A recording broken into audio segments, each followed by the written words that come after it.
Director of Ecosystem Analysis at the Moore Center, and Grace is a student of the Master in Environmental Observation and Informatics at the University of Wisconsin-Madison, and she was working with us during the summer doing her master's project, remote, given obvious reasons, but we managed to get a lot, she managed to get a lot of work done, so it was super exciting, and that's where we're going to be presenting today, what she will be presenting. I'm going to just give a very brief introduction to how that fits to the work that we're doing within the Moore Center and within CI overall, and then that should take no more than 5 minutes, and then we're going to leave the floor to Grace. So first of all, for those of you in the Moore Center, this will sound very familiar, but for those of you outside, you know about the work that we have been doing at CI on the development of tools for using remote sensing and geospatial analysis for assessing land conditions. So the tool is called Trends.Earth, and many of you in the field offices are using it for assessing land degradation, for looking at deforestation, emissions from deforestation, and some other analysis having to do with cities as well. So that is work that we have been doing for the last 4 years, a little bit more than 4 years now, with Alex, Monica, Gabriel in the Moore Center. And that was sort of the beginning of our work on this space. Trends.Earth is a tool that allows you to do these assessments, which gives you a very good idea of how things have changed historically. So you can do analysis depending on the time period that you want to look at. You can see how things change in the last 5, 10, 15 years.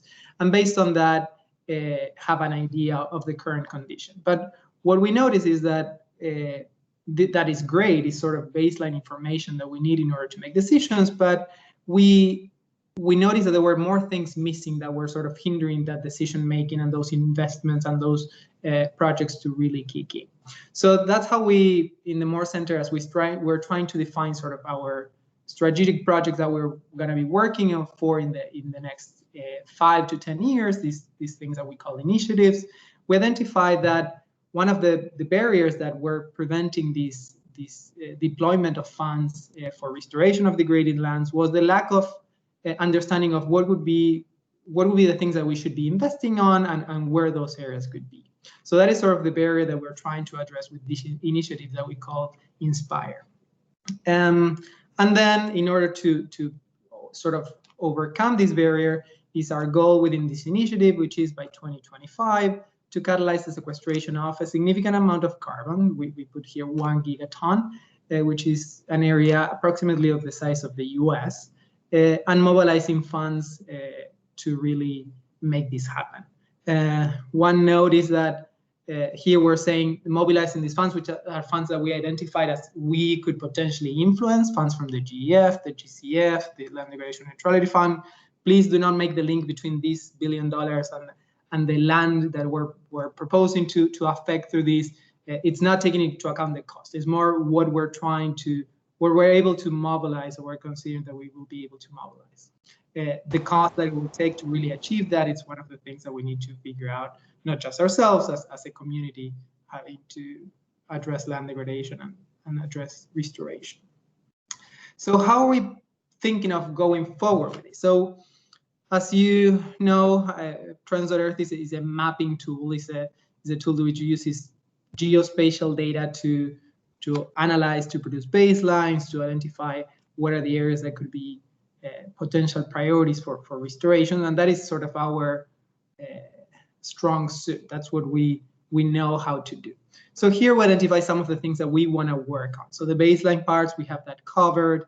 We want to work in the identification of the pathways, and that is building on work that Bronson is doing in the Natural Climate Solution team, Nico, Andrew. So there's different projects within CI that are trying to identify this key part of what are the transformative pathways that make the most sense environmentally and economically to really address climate change and improve maximize all the co-benefits that we can provide to communities and globally overall. And then there's the element of spatial planning, and that is sort of the key of what we are trying to do in the next few years, is make Trends.Earth not just this tool that allows you to do the historical analysis, but allows you to plan moving forward. And this is sort of the key of this presentation, is because we identified two main sort of paths that we can take, things that we can start working on right now in order to start working on spatial planning. And one of those is supporting the work that the restoration team led by Nico are doing on their assisted natural regeneration protocol. And we're piloting that protocol in 3 geographies, with the Brazil team, with the New Caledonia team, and in Fiji. So that is work that we're doing with Nico and the country offices, trying to do the spatial planning for restoration. And then the second one is the work that Grace has been doing in the last 3 months, developing a beta version, an initial version of what we see this spatial planning tool, how it could be. So that's the importance of this brown bag, is because you're gonna see firsthand our first take at that tool, which is very powerful and really integrates a lot of the things that we want that tool to have.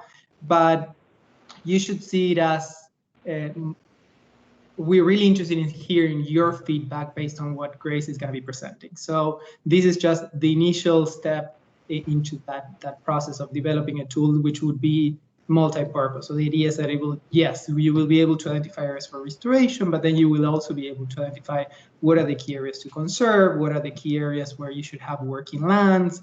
I mean, we know that producing food is a key aspect that we need to take into account.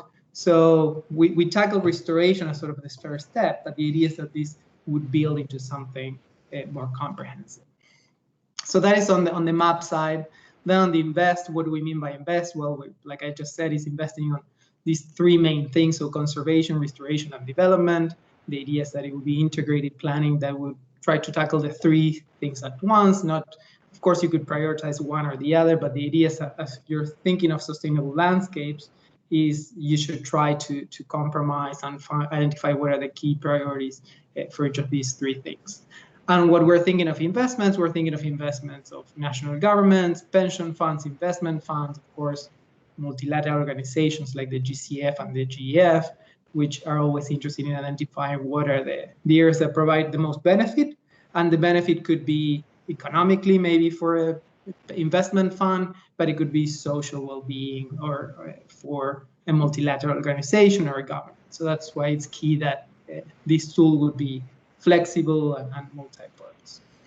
And of course, the overall objective that we have is to create thriving communities, so communities that will be resilient to climate change, that would be within the context of working landscapes. Again, the food security issue is key here, and working in landscapes which would be taking into account climate change from a mitigation perspective. We want to sequester carbon, but we also need to give the tools to the communities to adapt to climate change, since we know that it will well, it's already affecting communities, and it will most likely affect them more in the future.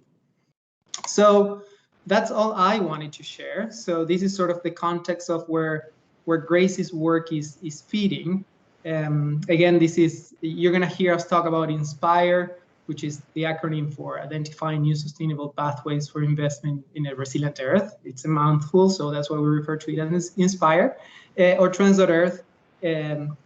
We don't get offended if you use one or the other. They're very much related. The idea is that Trends.Earth is a tool, and INSPIRE is sort of this bigger initiative, which includes more than the tool. So this is the context. Now, I don't want to take more time. I think I'm going to switch to Grace and let her explain, well, tell us all that she did during the summer and give us a quick tutorial of how the tool works. And we're going to have questions at the end, so I would say feel free to type them in the chat if you want, or you can ask them at the end. The idea is that we're going to be done by in 25 to 30 minutes from now, and then we're going to have plenty of time for questions. Yeah, definitely looking to get feedback and questions on the tool so that we can keep track of those for any future directions. So yeah, thanks Mariano. To introduce myself again, I'm Grace Stone-Cipher. I'm a master's student in environmental observation and informatics at the University of Wisconsin-Madison, but am actually coming to you from Bozeman, Montana today. So quick outline of what I'll talk about is go through the general goals of this project, which Mariano touched on a little bit, and then we'll kind of go through piece by piece the actual components of the tool, get into sort of the logic that we were thinking about as we put it together, and talk about some of the data sets and what's happening behind the scenes. And then I'll actually give a demonstration of the tool if the internet cooperates, and then take any feedback or questions. So kind of the long-term goal of this project is to build out this general spatial planning tool within the INSPIRE initiative to help users make informed decisions about where to allot conservation dollars, especially towards this aim of achieving land degradation neutrality, and also being able to incorporate investors' own priorities. And so then my short-term goal for the summer is to build sort of an initial prototype of this tool focused specifically on restoration as the kind of conservation intervention to inspire interest from funders to further build out this tool. And we decided to use Google Earth Engine as our platform for a few different reasons. One, because the processing all exists in the cloud, which makes it easy to kind of hand over once I am done with the summer, and then a lot of the data sets already exist within CI's Google Earth Engine kind of repository. This is what the tool looks like on first glance. So this would be within a web browser and is accessible to anybody, even if they don't have a Google Earth Engine account, because we converted it into an app, as you can see in the top corner. So as we were thinking about the development of this tool, we kept talking about it in terms of the left side and the right side. And so you'll see those two different panels surrounding the map. And when we were thinking about the left side, that's where the bulk of our prioritization is happening. So that's where the user can pick, what they care about in terms of their criteria and their priorities. And then it'll give us a prioritization map. And then the right side really gets into the project details. So thinking about, okay, we know this is a high priority area, but what would actually doing a project on the ground look like? And so we'll kind of go through all of these different components and talk about them. So the first one is this criteria for restoration. And I was sort of always thought about this as our yes/no layer. So it's sort of a binary selection of where we can even do restoration based on the land cover we want to do it on and the type of restoration we want to do. So our initial unit of analysis is at the country level. So there's a drop-down menu of all the countries that the user can select from, and then we get into this areas suitable for restoration. And so for this initial version, we basically made the assumption that restoration in the form of reforestation is most likely to be occurring in areas that are currently grassland or cropland. And so using the ESA dataset, which is the European Space Agency land cover dataset, which stretches back to 1992 and most recently to 2018, we picked out all the areas that are grassland and cropland. So that's what the user can select from kind of as our initial pass of the yes areas. And then we think about the type of restoration. And so the two types that we're looking at right now are reforestation and afforestation. And our definition of this right now basically depends on what data we have. And so in this case, because the earliest data set that our land cover data set that we have is from 1992, we basically defined reforestation as any area, reforestation will occur in any area where there was forest in 1992, while afforestation would occur in areas where there was not forest in 1992.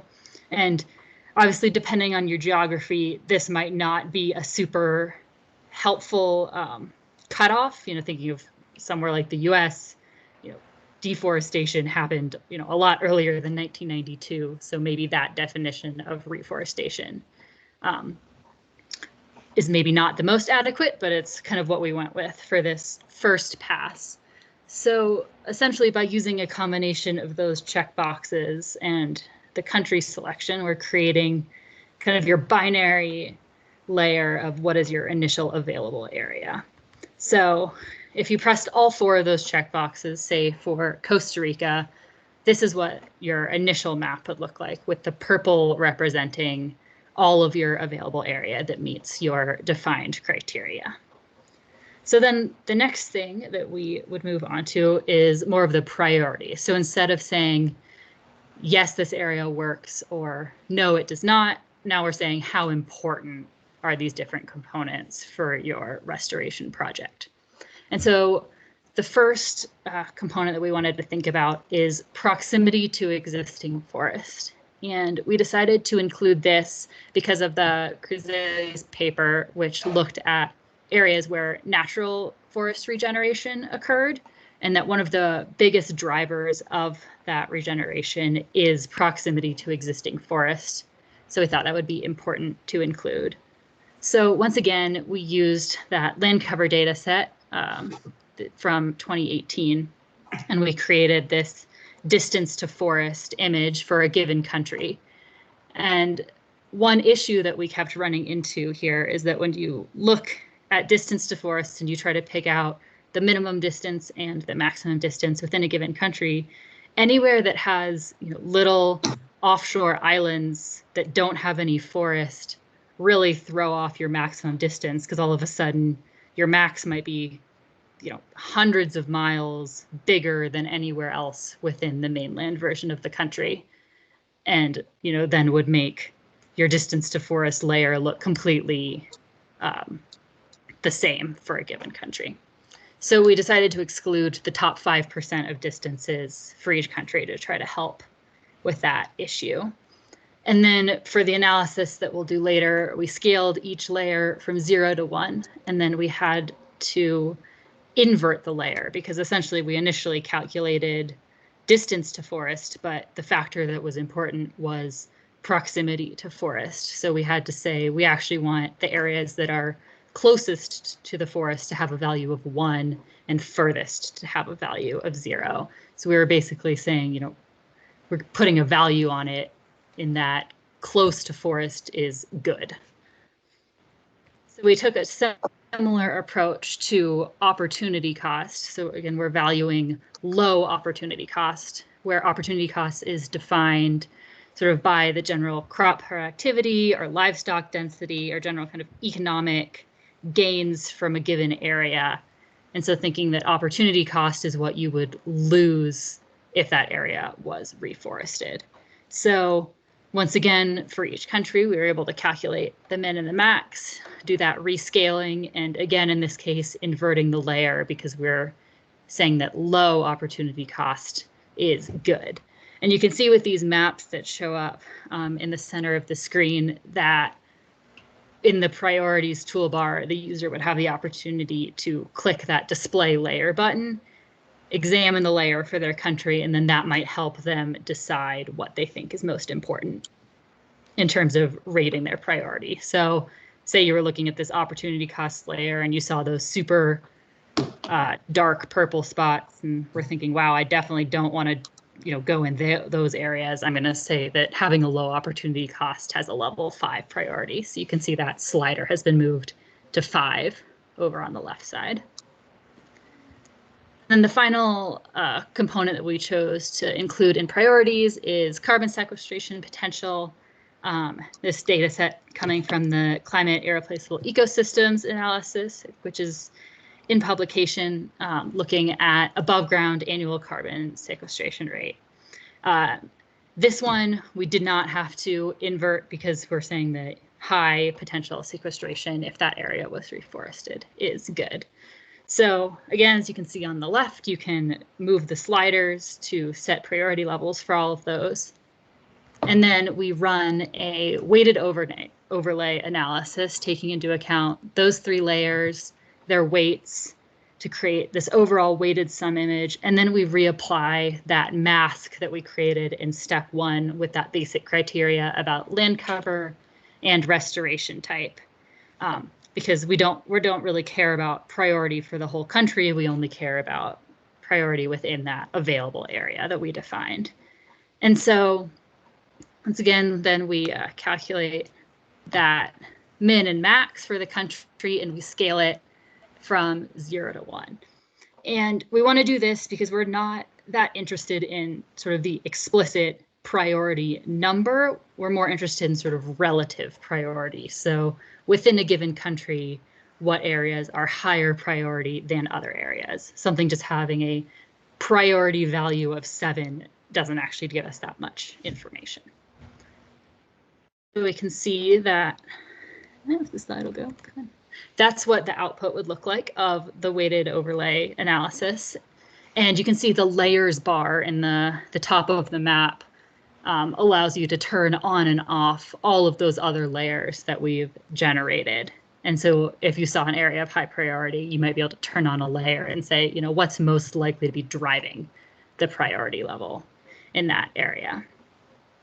And so you can kind of see the lighter spots and the darker spots within this map. It shows up more clearly as you zoom in. So you can see some of those white areas would probably be, you know, pretty low priority. And then there's a lot of these smaller dark pink patches. And so basically we've covered the whole left side of the tool.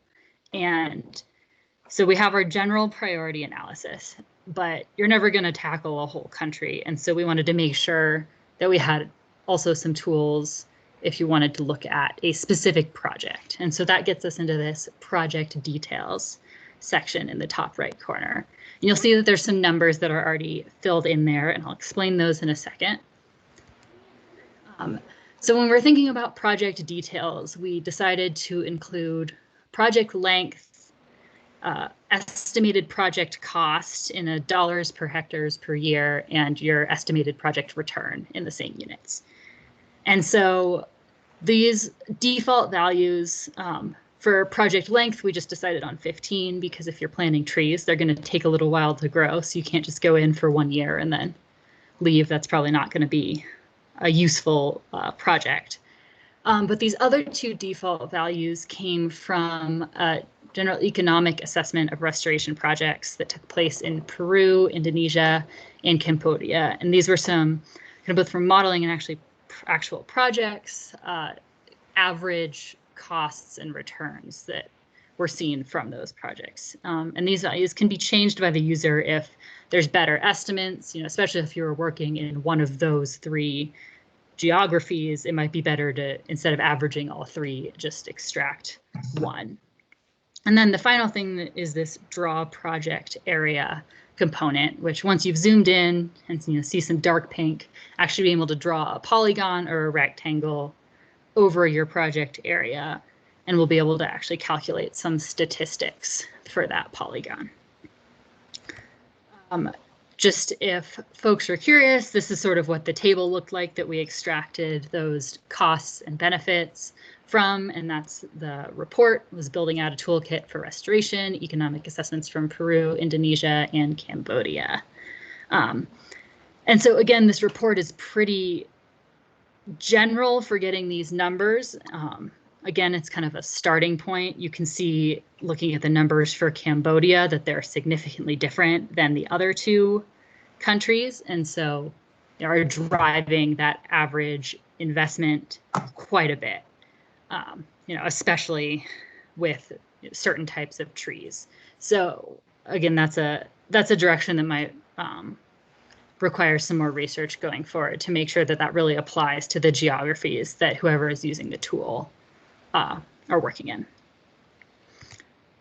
But now to get into these estimated project outcomes, how the tool works is once you've completed that polygon, it'll do some processing for a minute or 2, and then these estimated project outcomes will fill in.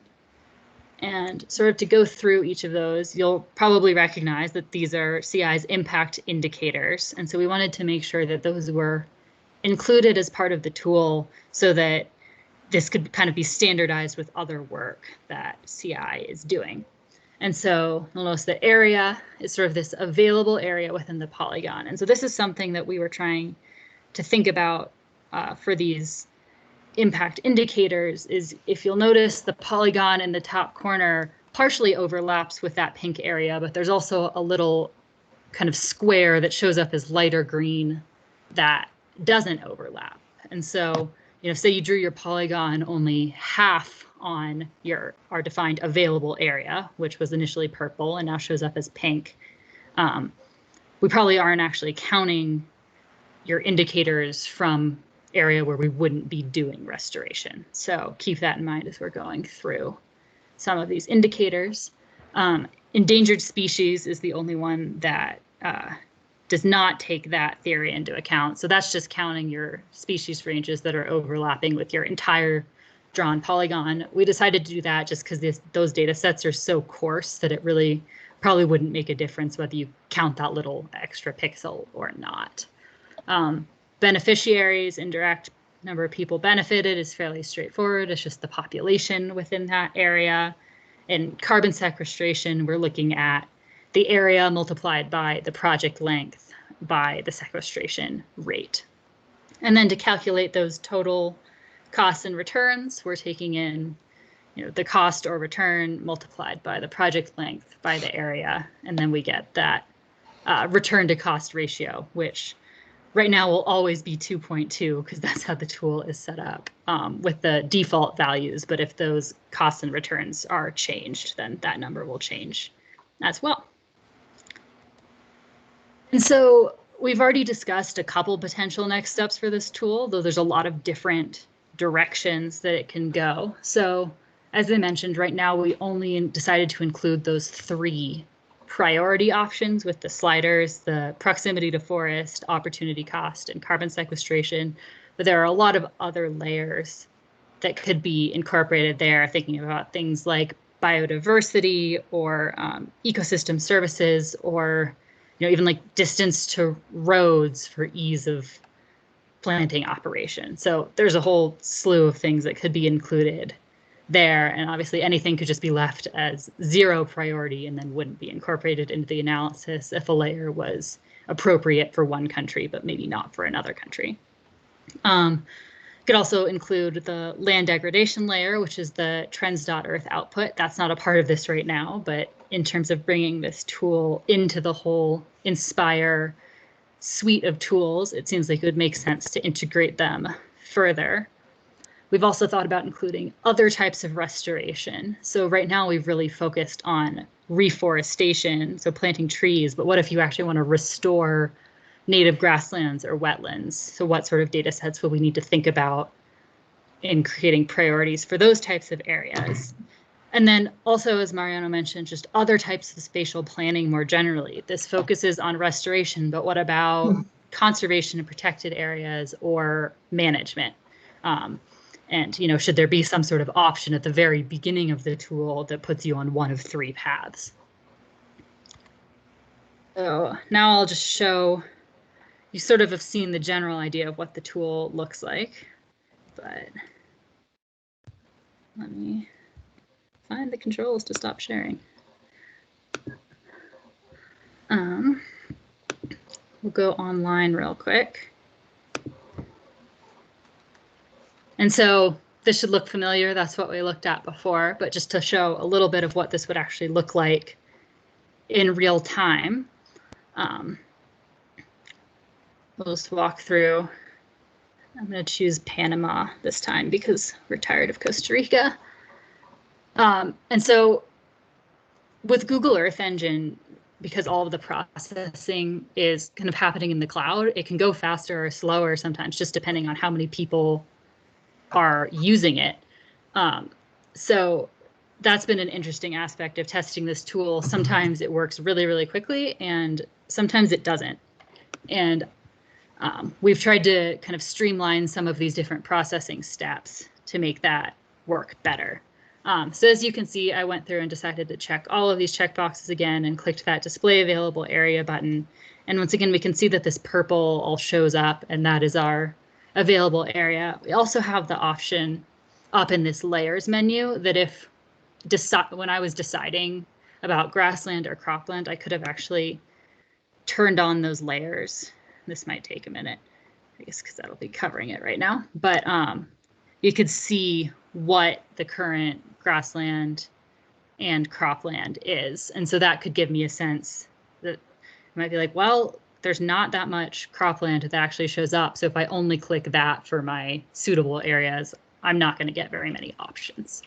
So we're trying to give as much, I don't know, outside information as possible and helping a user to make these decisions, especially if somebody, an investor is using it who maybe isn't as familiar with restoration in general or land cover types or even the geography that they're looking at. And so another thing that's is true of Google Earth Engine is because of kind of scale, a lot more area actually seems to show up as you zoom in, so that you can see that area really fills in where it looked sparse before. And so as you can see too, we have these priorities. If we wanted to turn on those layers like I showed in the PowerPoint, sometimes these take a minute depending on if you're looking at a bigger country, because this Panama is not huge, it shows up pretty quickly. And again, you can kind of turn layers on and off up here. So I might be able to say, wow, my available area pretty much just overlaps with the white in distance to forest, or proximity to forest, which sort of makes sense. So maybe I think it's actually not that important. And I can do the same thing with opportunity cost and carbon sequestration. And we'll just kind of choose arbitrary values right now. And again, run that analysis. And we also kind of at the bottom give the user a reset option. So if you don't like what you picked, you can start over. And once again, we can go and turn all these other layers off, which makes it a little bit easier to see. And so again, we can kind of zoom in, zoom around, examine different areas. It does reload the layer every time you zoom in. So if Google Earth Engine is running particularly slowly, that can be a little bit frustrating to deal with. But like before, we can see, maybe there's a dark pink area down in there that I want to go check out. And then I can come over and think about these project details. And so let's say I wanted to do a 10-year project instead of 15. I can go and change that. And then I can go in and actually draw an area. So I clicked on that rectangle box and now my cursor changes and I can say, that's really high priority. I want to tackle that area. And this will take a few minutes because it's calculating all of those different statistics. And so sometimes you have to be patient as you sit here. Basically, the cursor changes back to your normal pointer, and you'll see the values in this bottom corner fill in. And there they are. Oh, well, there's an error. But you can see that these values have filled in. And then we would be able to say, all right, here's some project outcomes. It would also be possible. We don't have a feature built in for this yet, but I think it would be a good direction in the future to kind of export this analysis so you could see your area of interest and your project outcomes. And then maybe I could go and draw another polygon up there, and I could compare the outcomes across different areas of interest. And actually think about where I really wanted to do a project based on whether I really care about endangered species or carbon or general cost. And that is the tool. And so I think at this point, unless Mariano, you have anything to add, happy to take any questions or feedback.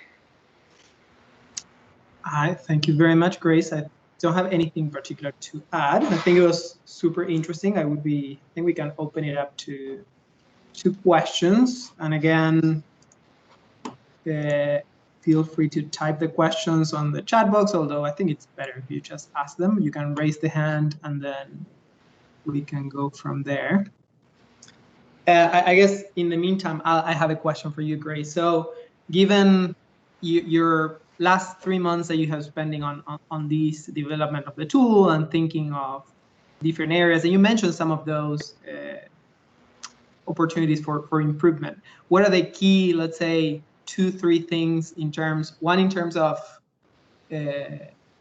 elements that we should consider which we didn't? So criteria for what would be a good restoration opportunity? What do you think some of those could be? And then in terms of functionalities of the tool, like some. Yeah, so I think in terms of criteria, I think something that we didn't look at specifically, but it seems like there's layers that exist, just general suitability for growing trees. I don't think our layers totally consider that, and like potential productivity of the area and not wanting to plant trees where they're not going to grow, I think would be one component. And then I think also thinking about that biodiversity component, and that if it's a native grassland, for example, maybe not wanting to replace that if that would have big biodiversity impacts in that area. And then in terms of functionality, I think I had just thought about in the past few days what I was mentioning at the end of being able to actually compare across a couple different project sites and export those layers would be helpful for the future. Comparing and export. I'm taking notes because these are the things that then we will have to implement. So thanks for that. I see two people raising their hands. So I don't know if they're showing up on order, alphabetical order, or who raised it, but I have Andrew first. Andrew, do you want to go ahead? Sure. Thanks so much, Grace. Really exciting to see this, taking form. And there's a lot to talk about, but I guess I wanted to start off about the economic side of things. I'm curious right now. It seems as though the model kind of incorporates it. Just having like a flat cost per hectare, which I think makes sense for simplicity's sake. I'm curious to know from your research if you came across more refined data that looked at fixed costs versus variable costs, and whether or not, as you're talking about scaling up any given project, if there are economies of scale that can be leveraged. Curious to know if you come across that, and if so, kind of what the proportion of fixed costs versus variable costs were for restoration projects. It is a great question. I wish I had more time to really dig into the economic side of things. That was sort of something we decided to add into the tool basically in the last week that I was working on it. So I can't say I've even begun to do the research on all of that. That's really a direction that needs to be investigated further for the future. And that was something I was thinking about even as I was putting those default numbers in there, that the cost probably isn't going to be the same every single year of a project. It's probably going to change throughout the duration as well. And so how much does it even make sense to do those calculations as we did them right now? For sure. So I wish I had a better answer to that question, but I think that's a big area that needs to be thought about further. Yeah, no worries. There's so there's so much and to cover, and this is great. Second quick question, and then I'll let others jump in. Is the question of land tenure. So I'm curious to know, in what ways, would you add, incorporate land tenure into your tool? Yeah, I think it seems like the best place for that would be within that initial criteria section of thinking in those binary checkboxes of the type of land cover you want to work on, having another section for the type of land tenure that you're able to work on. I think might be the most appropriate place for that. And that seems like another great thing to add in there. And I know that's a big part of Nico's restoration protocol document as well that we didn't incorporate. Awesome. Thanks so much. Thank you. Thanks, Andrew. Natasha, do you want to go next? Yeah, thanks, guys.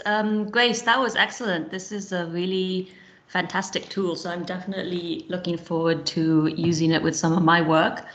Just to give you a bit of background, I work with the Carbon Fund, so I'm sort of like thinking about how we can, make this a little bit more useful for developing carbon projects. So just a couple of questions. So when you've done the criteria analysis and you've drawn your polygon, I just wanted to confirm a couple of things. So the numbers that come up for carbon sequestration, that's a total figure for that particular polygon over the project lifetime that you've specified, right?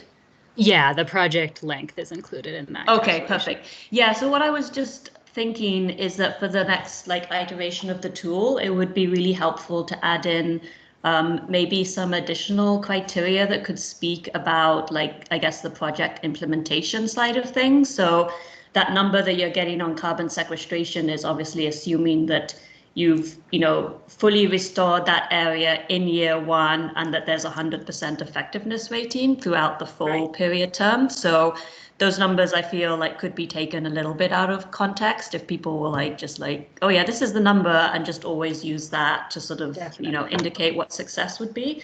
So if you could, add in some criteria that could maybe, specify things like, in the first year of the project, we would plan to, reforest 50% of the area, and then the second and third year, we would cover the rest, and then add in some sort of like effectiveness rating for project success. I think that would help give a somewhat more like realistic or like nuanced number for like the carbon outcome. So that was one comment, and then yeah, for the cost and like rate of return as well. It looked just from like briefly reading the screen where you got that data from, the costs and the rate of return was based a lot on like agroforestry type activities. And obviously there's going to be a big difference between, agroforestry as the restoration activity versus restoration that is maybe just, restoration for planting, trees where you're not going to have any sort of like productive activity on them. So I think, again, if we could make that a little bit more nuanced and maybe have like cost criteria that are based on what that, post land use is going to be used for, to sort of, get a little bit more into, I guess the weeds of, how much is it really going to cost if you plant just like trees or do natural regeneration versus something that is going to have some sort of productive outcome at the end, like agroforestry. So yeah, just some comments to think about, but yeah, super great tools. So congratulations on all your work. Thank you. And I think to your point, that seems like another criteria area that could be added as well, is actually the type of trees that you're hoping to plant, because you could see from even that initial chart, the type of reforestation that was done greatly impacted the cost. Thank you, Natasha. Nico, I think you are next. Thanks, Mariano. Thanks, Grace. This is incredible. Huge thanks and congratulations for putting this tool together. I can already think of so many different applications, and I'm itching to get started with our country programs and playing around with this. A couple of my comments have already been touched on by Andrew and Natasha. I think I would probably just encourage, again, thinking through how to incorporate the different restoration methodologies into the tool, and it could go in two directions, kind of depending on who uses this tool. We might want to think through how to incorporate suggesting different kinds of methodologies up front versus just inputting what those methodologies are about the latter half, back end. And that's simply because we want to, one of the things that CI is trying to do, as Mariano mentioned, is encourage folks that are doing restoration for carbon sequestration to prioritize assisted natural regeneration as much as possible, and just in general trying to provide some selection criteria for folks that are using this, if they're not necessarily restoration practitioners, could be helpful. On the right side of the tool, that methodology would also be really important for thinking about the cost calculation and return calculation, as Natasha was talking about. This, and again, this might be getting into too much detail, but I think it might be super helpful to have the cost information broken down by establishment cost and by maintenance cost. And we're happy to talk with you offline about some of the numbers that are out there that may or may not be published that can be used to provide some of the more generic data that would go into that. Yeah. But just calling out the establishment versus maintenance expenses would be really key here. And lastly, and I see Max's hand is up, so I'm excited to see if he can speak to this at all also, but just thinking about the return. Is the return that you have modeled there, is that kind of capitalized return, assuming that there's a product that is being kind of taken off of the restoration, or is it kind of theoretical ecosystem service returns.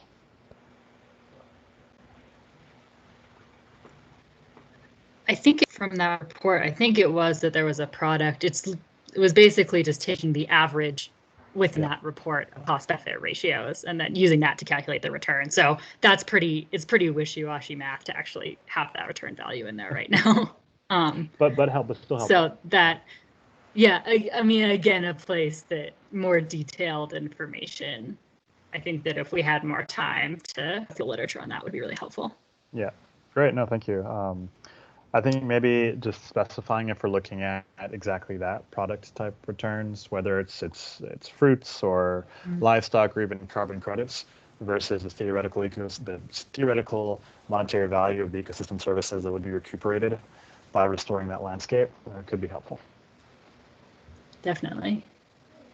And that's all. Huge work. Congratulations. This is super exciting. So thank you for working on this. Thank you, and thank you for the resources. Thank you, Nico. Max, you're right.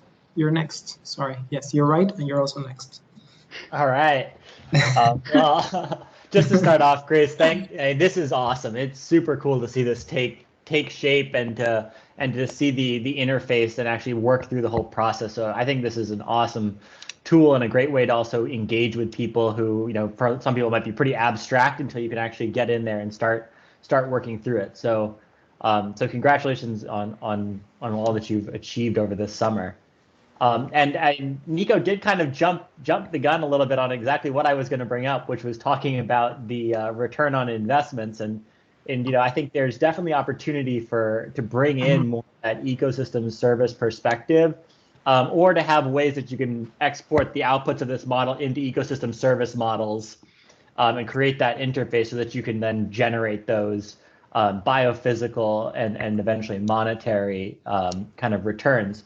Also one thing that I was thinking that might be a lower hanging fruit when we're talking about return of investment is the case for job creation under the different restoration approaches, and what that means as far as generating jobs at the local level, because I think that's something that local decision makers and land managers are really keen to know. That's the type of information that can really help inform the decision of which interventions make sense where. And it would also add some value outside of the production value. So right now it's focused kind of on like these agroforestry systems, really a production value, while there are still like societal values that someone who's investing in a landscape may be interested in, and one of those could be job creation. And that would probably be easier to incorporate than trying to build in the full ecosystem service flow models and then value. I mean, that ideally we'd love to get there, the whole natural capital accounting approach. But as a next step, perhaps the job creation could be an easy addition or an easier addition. But congratulations again. This is super, super cool, and I can't wait to get in there and kick the tires a little bit. Yeah, definitely pass along the link for everybody to play around with it. Thank you, Max. Any other questions, comments for Grace? Oh, I think there was something written in the chat. Seb asked if INSPIRE is trademarked yet. No, Seb, we haven't, but we will. Don't worry.